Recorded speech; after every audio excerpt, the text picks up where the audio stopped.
بسم اللہ الرحمن الرحیم۔ علم اور مال کے بارے میں مولا علیہ السلام سے پوچھے گئے سوالات میں سے ایک سوال یہ تھا کہ علم افضل ہے یا مال افضل ہے، تو آپ نے فرمایا علم افضل ہے، مال مفضول ہے، اور فرمایا کہ علم تمہاری حفاظت کرتا ہے۔ جس کے پاس علم ہوتا ہے وہ عالم ہوتا ہے، علم اس کی حفاظت کرتا ہے، جبکہ مال کی تمہیں حفاظت کرنی پڑتی ہے۔ ٹھیک ہے نا؟ ہاں، اور فرمایا کہ علم کو چور ڈاکو کا خطرہ نہیں ہوتا، جبکہ مال کو چور ڈاکو کا خطرہ ہوتا ہے۔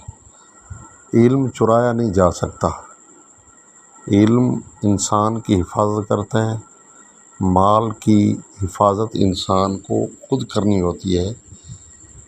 مال تو مطلب اپنی حفاظت نہیں کر سکتا، ٹھیک ہے نا؟